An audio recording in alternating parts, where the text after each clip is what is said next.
And for the millionth time, it is Project Ruby again. And we are literally 2 steps away from getting this car on the road. Now, this car, it warms up, it idles, and I'm pretty happy with it on the driveway. We've got it tuned pretty much to perfection, but it only can be perfected by a drive on the road. And there are two things that I am not prepared to do with this car. One, tyres. That's the next episode. We'll get the tyres sorted. Secondly, well, this episode, firstly, I should say, is protection. Yes, it is built Hamber Dynax. Okay, it is Dynax UC Ultra Clear. UB is the black stuff, so if you don't really care about the appearance underneath, but I prefer the clear stuff. I think it looks more appropriate for a very original classic car to just see everything in a clear waxy film, and that's what this is. It does also contain anti-corrosion inhibitors, as I've just demonstrated with Project Ruby and sorry, Project Beatrix, I should say. See, I'm getting confused with names. It boggles my mind. But Project Beatrix, I did this job with I think January time, might have been around that, and there's been absolutely no sign of deterioration. And I've driven that car in all sorts of crappy weather because it is the semi-daily car. Now, this car, the policy will be, I don't drive it in the wet. If it's raining, it doesn't go on the road, it stays with me on the driveway. It's as simple as that. It cannot be driven. But even so, you need to put some protections in place, and that's where Dynax comes into its own. Now, Dynax is a waxy substance. It is far more modern and superior to wax oil. I'll never go back to using wax oil. This will do the trick, and it will cover the entire car. The only thing is, Dynax versus Lanagard, and I've mentioned this a few times in my live streams, the difference being, Lanagard is generally what I recommend for people. And that is because the prep work is very low prep. You just get a wire brush and just make sure all the loose rust is gone, and then you spray up. Dynax is a bit different. I've seen other YouTubers, not to name any names, that I used to watch quite regularly, basically wire brush the underside of their Fiat and then spray up in Dynax UB. And I thought, that's just going to flake off. You've not prepared it at all. And the sort of preparation that is required for Dynax is this kind of preparation, and I'm going to show you what I've been slowly doing in and amongst all the different episodes we've been doing since the start. Since day one, I've been cleaning and wire brushing and painting and rust converting, and it has got to the point where we have this car underneath. Right, okay, so let's take you for a ride. Let's take you away from Mr. Tripod. Let's just put you over here, the channel that doesn't care about camera work because it's all about sharing the love. And I'm going to share you what I've been doing very, very slowly. Now, you do remember when we did the cross member. Now, I'm going to try and put you in a good light. We've done all of this bit here. This was an advisory in the last MOT, remarkably. Yeah, right. Alternators come up really nice.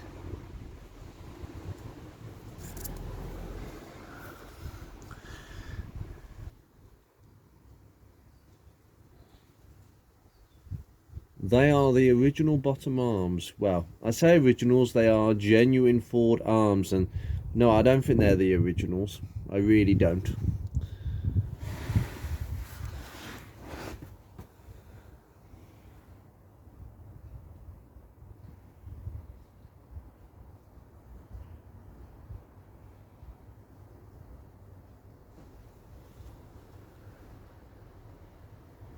I'm not going to talk. The results will speak for themselves. This takes God knows how many hours I've spent under here, and it's all preparation for today.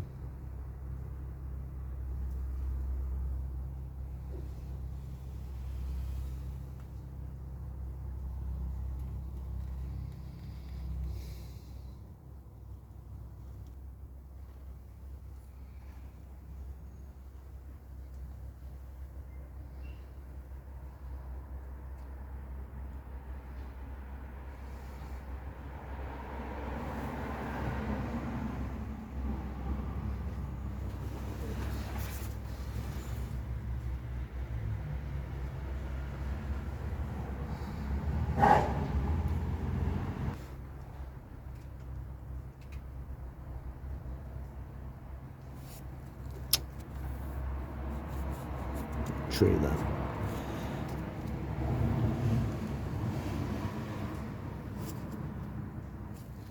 We'll gloss over that bit. Just a tiny little bit of filler that I've had to put in there. You can obviously see it.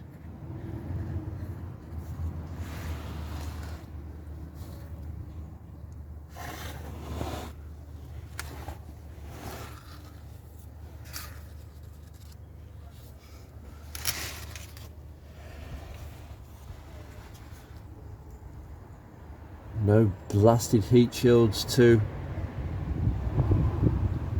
worry about or put giant washers on because they've rotted out.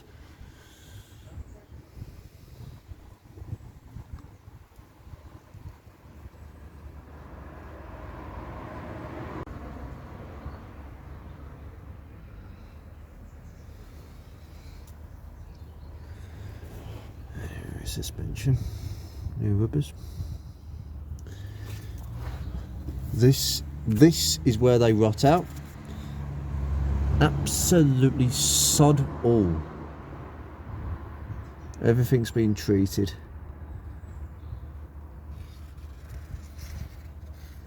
Fuel tank has been de-waxed. There was a wax over the tank. There's still a wax, but that's okay because Dynax will do the job as well. All the pipes look so clean above that exhaust. Handbrake.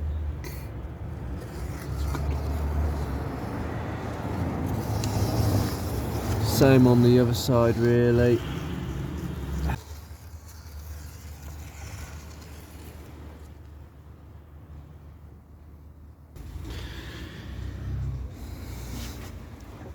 I've just dropped the wheel, so we are prepared for painting. And yes, I said I wasn't going to paint it, but I ended up painting it, didn't I? This is the problem. I don't know when to stop.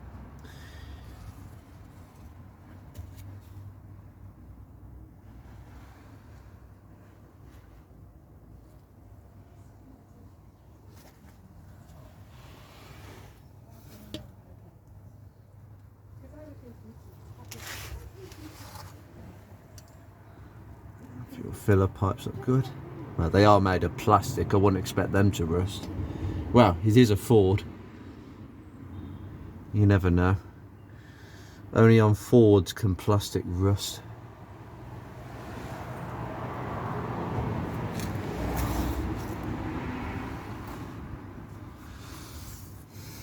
Same result up here. I have cleaned up there. Filler pipe. Area of suspicion. Oh, there's an area I've missed. I need to stone chip that. There you go. See, I've already spotted something. It's been cleaning and cleaning and cleaning.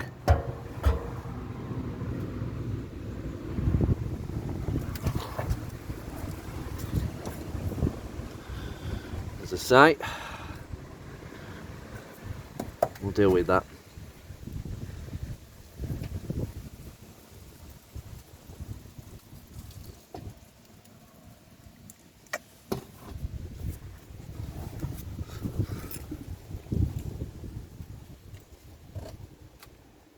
New pipes all cleaned.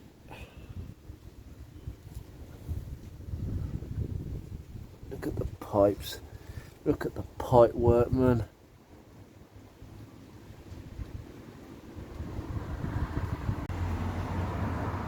Yep. Good, isn't it? That's what happens when you graft and you spend months. It's been months, hasn't it? I bought this car in August and it's now around Christmas time. This video will be coming out around 2 weeks after I made it.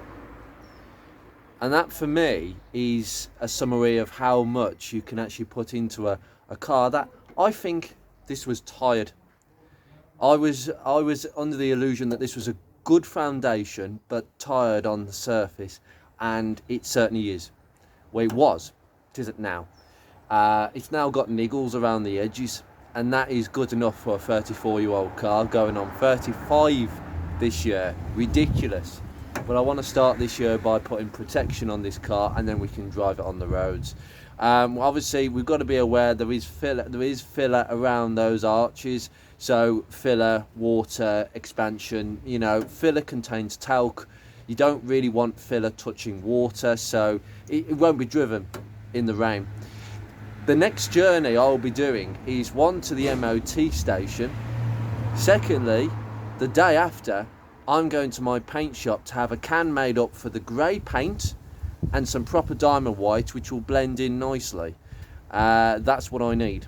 And then the car is going to be on the driveway, probably immobile for a good few weeks while I have a look at the paintwork. Yep, not the best time of the year to do paintwork, but there are some tricks to get around that. You've got to heat the paint and you've got to heat the metal. So I'm going to be doing a lot of heat gunning, put it that way. So that's all for the future. But doesn't she look good? It's just amazing how it's all come up, and most of it is original. I've just cleaned it and painted it and rust converted it, and you can go a long way on a budget. It just takes hard work and graft, and you do have to get dirty. There have been days where I've finished working under this car and I felt, you know something, I can't do this. This is horrible. I'm bringing the mess into my flat. My flat's now looking like a mess.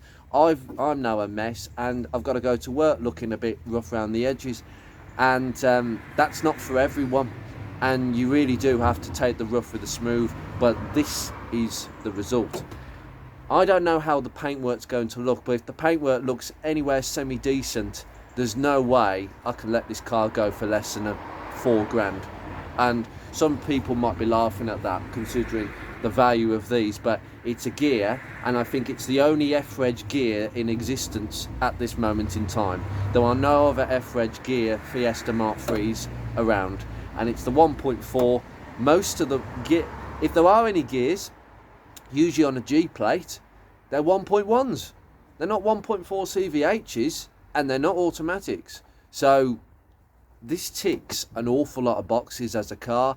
If I sold this, I wouldn't be able to get another one. Ruby's the only one. So anyway, let's get on with the job. I've got to put my mask on. Please put your mask on when you're doing this, whether it's Lanagard or Dynax. Dynax has quite a unique can.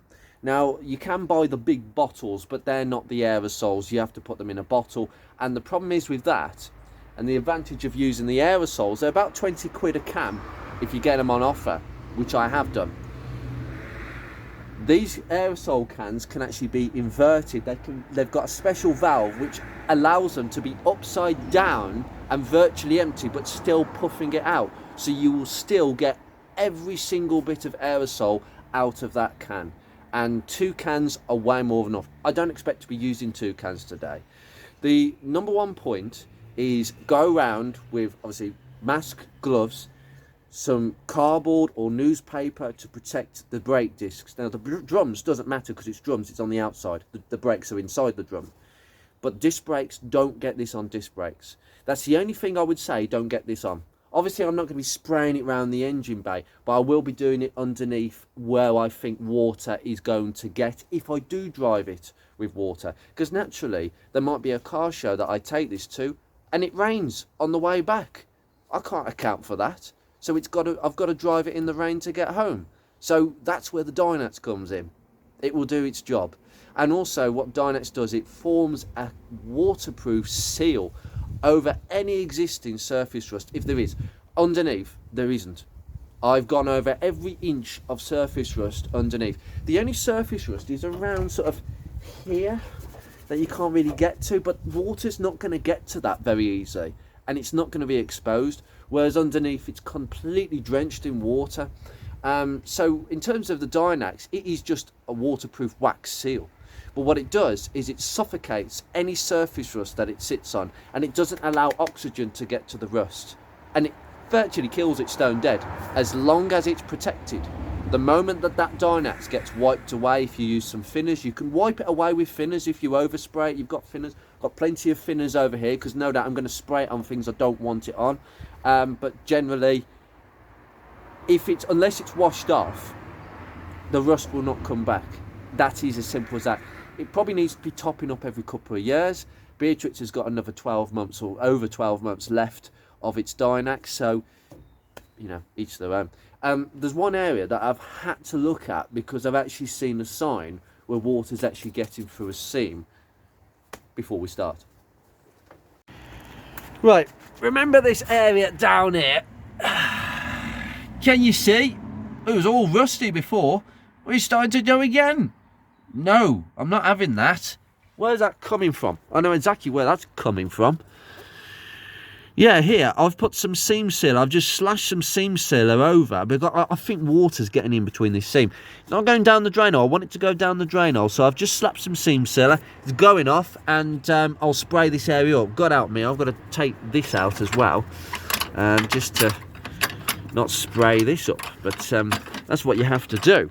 But overall, we are ready. Obviously, back wheels. Problem is, I don't really want to be... there aren't really any jacking points apart from the sills. You're supposed to jack... You put axle stands at the back chassis rails. That's a bit of a problem. So I'm going to leave those wheels on and then jack up each individual side when I need to come to the back side. So I've got to go around and do that as per course. But after we've done today, that's going on. Obviously, I've got to make sure that that seam sealer has gone off and worked to treat, and then that'll be free of any future rust. We don't want that happening again, and so clearly the reason that seam was rusting is because of water getting in where it shouldn't be. On the other side, it's absolutely fine.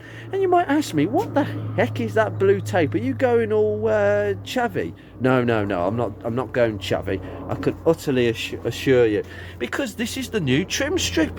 Have you not noticed? Oh yeah.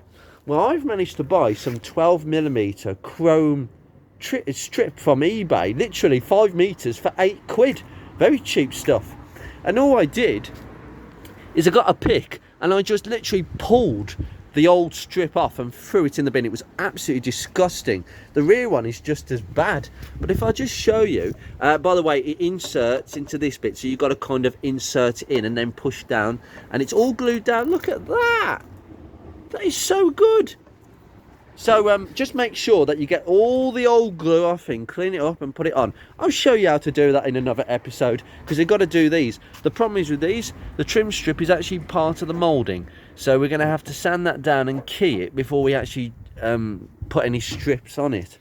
On the back side, yeah, it's gone exactly the same way, so this is going to have to come off. The ones in the bumpers can be removed. The ones in the trim mouldings are just part of the trim, so basically you've got to stick it over the top. There's another YouTuber with a Mark III Fiesta. He knows who he is. He has already done 2 videos of how to do this, and I watched both of those videos and it was brilliant, because now I'm going to do it exactly the same way, and my gear is going to have its trim back. His car is an LX, so a rather beautiful car. So yeah, anyway, let's get cracking. Right, okay, this is where the pain starts. Woo. Right, now we might start with the front. I might shoot some down there a little bit later, but not yet. What I want to do is just put a bit, excuse me, that's it. Okay, good. Start from the front and work your way back.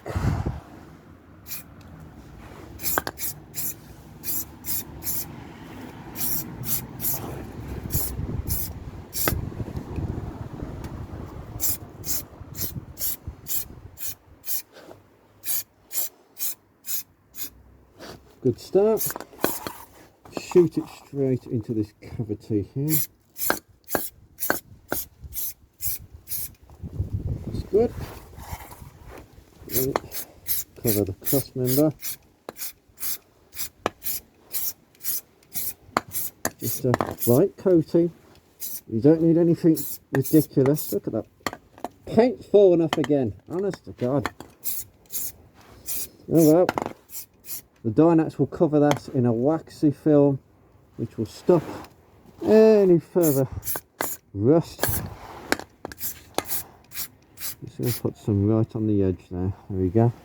If there's any overspray, we can get rid of that later on. I will remember that. Okay.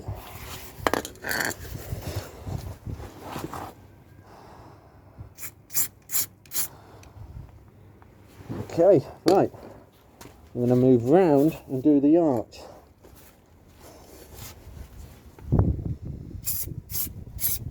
Concentrate at the bottom, this is where the rot starts. Hopefully you can hear me. If you can't, well, so easy to spray. And don't worry if you get it on the arch, it's not a big deal. I mean, I might actually deliberately spray the arch because this is going to be covered by the mud flaps.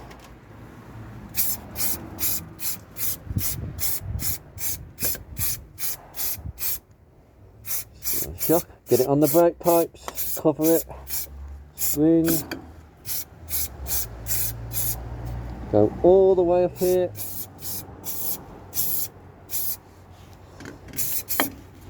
Remember to concentrate on that seam here because that's where the rot starts.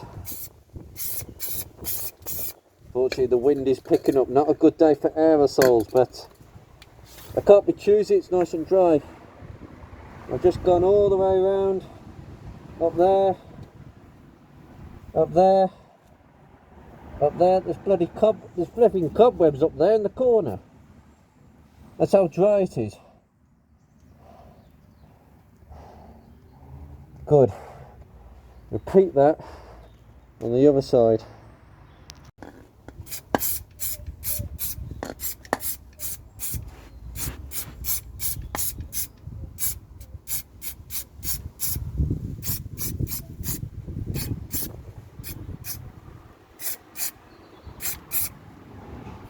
Yeah.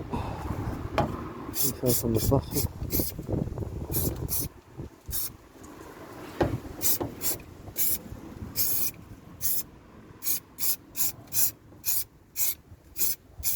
Concentrate on that, on the inside.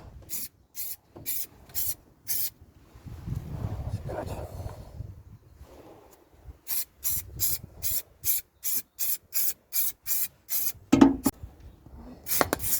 Work your way back. I'm going to Dynax the sill. Concentrate on the pinch weld. When I get some yellow stuff coming off, we can just wipe that up a little bit. And you can do the exhaust as well, just so you know. I'm going to concentrate. Once these axle stands are off, I'll do that at a later date.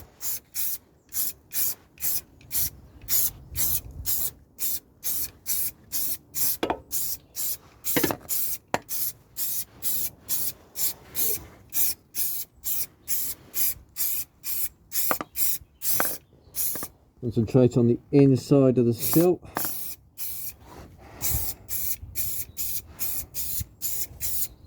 It's important to go from different angles because aerosols can spray at one side, but then the other side is completely free of particles.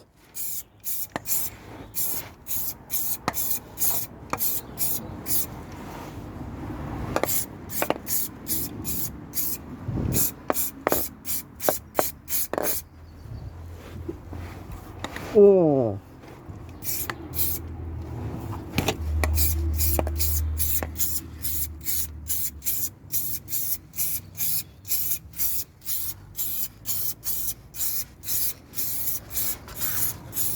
See, look at that. That is why you wear a mask. You must wear a mask. Look at that. That's going into your lungs.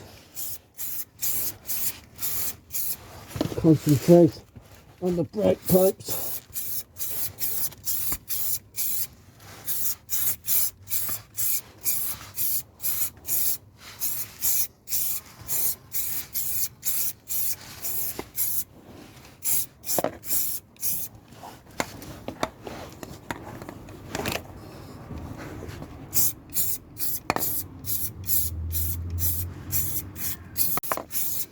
Exhaust.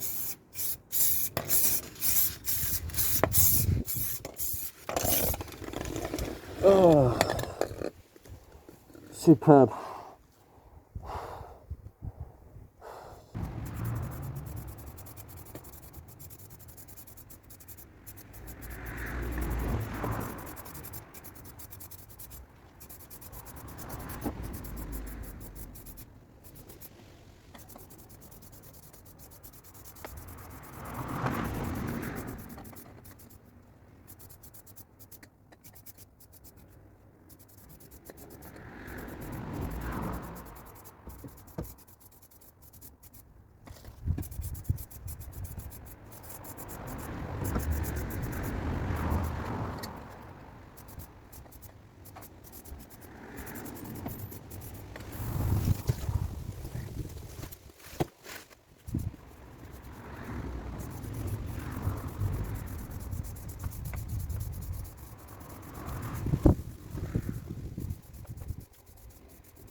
After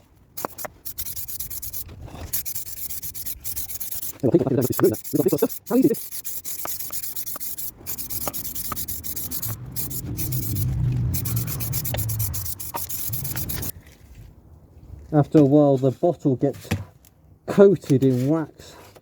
You must wear gloves, you must wear protection for this, guys. Just because it's not wax or does not mean it's not as potent. It's an aerosol. There's a bar.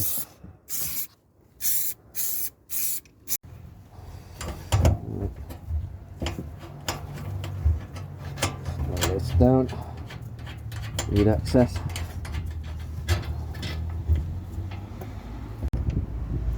Ooh, that was a bit of a clang. Right, I think I'll just leave that there for the second because I need to get in and do this. Starting from the back side.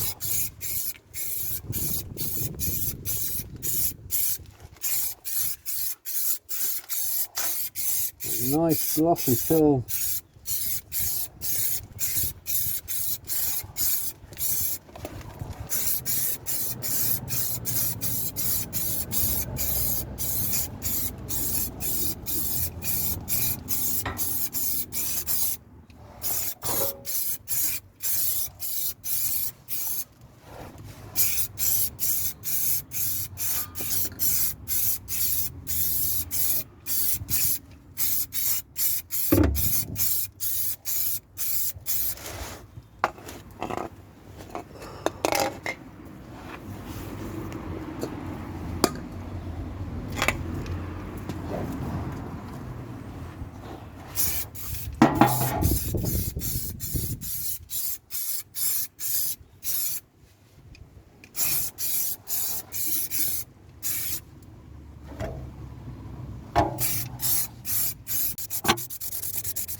Oh, comments, link comments.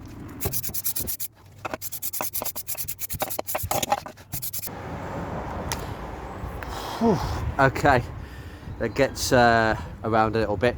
I would recommend as well, something I haven't done, stupid me, is your eyes. Make sure your eyes are relatively covered, although I had to wear my goggles just for a little bit there, because when I went to one side of the car, that was the direction the wind was blowing in, and it was blowing, I was sort of puffing, and then the aerosol was going onto the car, but some of it was coming back towards me. That's why you have to wear a mask, but it could also go through your eyes as well, so you've got to bear in mind that. Keep as much of your skin covered up. I mean, I've got a hat on and I've got my mask, so it covers most of the extremities.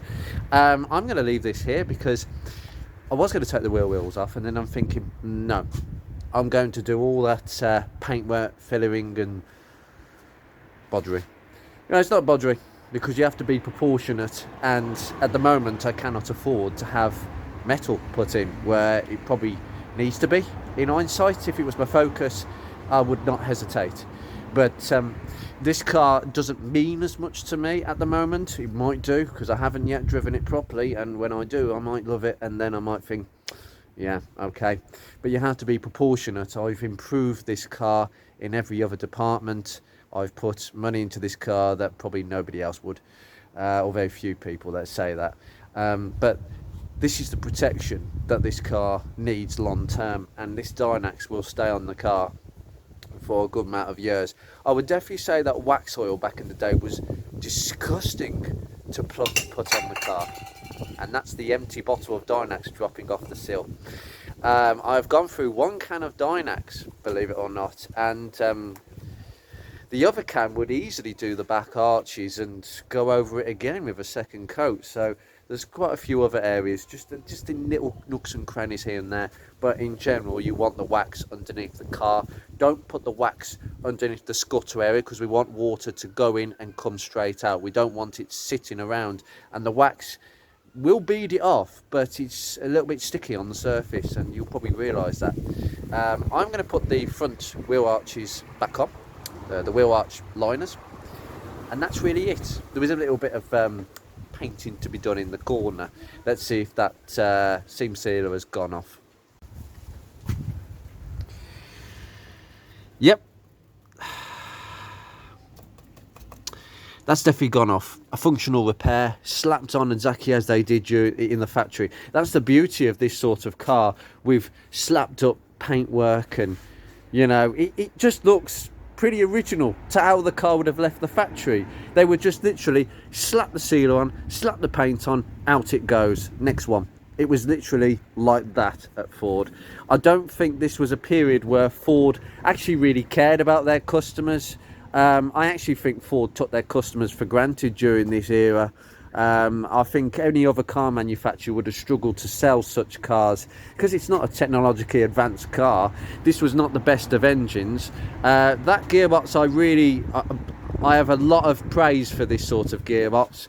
The manual gearboxes were okay, but they weren't brilliant. The rust and the bodywork protection wasn't very good. Some of the colour schemes were quite good. The interior dashboard was quite modern for its day. I would definitely say quite a step forward interior wise, but Ford knew how to market their cars. They knew how to hype these cars up, and they were hyped up because they're not actually on paper that good compared to the rivals, but dynamically pretty nice cars to own, but not outstanding and nothing particularly special. But this car is becoming quite special to me. So I've put Dynax all along the actual pinch seam. I am going to go over and white spirit as much of that as possible. I will take these back wheels off to do the necessary work at the rear of the car, but the next episode will be after I've just tidied this up and sprayed that corner where that seam sealer is. That will be an interesting job off camera, but it will be about getting the tyres off the car, so I will have to put it on axle stands somehow, and I'll work out how to do that later. Put them in Beatrix, and I'm going to get them all done, because I'm going to leave you with this one last thing today. Really, honestly, the tyres. Right, somebody commented, I've got the original Michelin tyre. Yes, this tyre is in really good condition. There's still some cracking in the tread, as you can see, but not ridiculous, I have to say. And I'm not joking. That feels like rubber to me. That's not plastic. When tyres get really aged, I mean, this is gone. That's plastic. That's plastic. That's got no pressure in it, and that's got no pressure in it, because I'll show you that in a second. But that's going to go back on the spare wheel well. I'm putting 4 brand new tyres on them. They're not going to be great tyres. They're going to be sort of decent budget middle range tyres, and we're looking at about £50-55 a corner. Probably get it cheaper than that. I'm doing some shopping around for that, but this is going to go back on the car, and the gloss paint has actually stood the test of time in the last few months, and I think most of the wheels are actually looking really good. I'm quite pleased. It wasn't the best finish, but they're going to be covered up. That's not the point, is it? By extremely rare gear trims. I tell you what, I'm looking for some gear wheel trims exactly the same as what I've got, and believe you me, can't find them. And I think I know why so many of these are actually wearing cheap aftermarket trims like you get at Halfords, because you can't get them. So if anybody knows the trims that I've got for my car, if you have a spare pair, or if you know someone with spare gear wheel trims sitting in their garage, please get in contact with me, because I need some spares. There's one of them that is slightly cracked. I'm going to put some grease on the trims to make sure they don't crack or break. But if anybody has got any trims, please let me know. I will show you a parts number and the picture just to remind you. But I'm going to leave you with this. So we have a Michelin MXT from 2006. This is the worst one, and it's a good tyre. Dunlop SP9s, remember them? With this wacky tread pattern. These were decent tyres back in the day. But this tyre is no longer decent. And the previous owner, Rob, who you've already met in his amazing collection, we will be speaking to Rob. A couple of people messaged me and said, how come you didn't interview Rob and speak to him properly? I said, well, I have off camera, obviously, but on camera, we just wanted to concentrate on God knows how many cars. And Rob has also bought another car since I completed that filming. Absolutely ridiculous. He's always buying cars. He loves cars. And we will be speaking to him a bit more in detail next time. And that, for me, guys, is why the last MOT, I don't think was a very straight one. Put it that way. There's just no way that that would have passed. I'm going to leave this here, guys, and you take care. And I will leave you with a picture of my wheel trims and the picture. If you do know someone with them and they're in good condition, not cracked, please message me. Take care.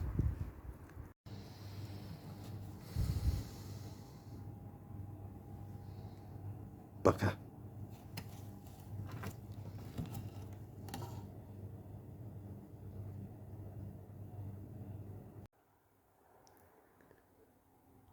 Why have you followed me into the house? Honestly.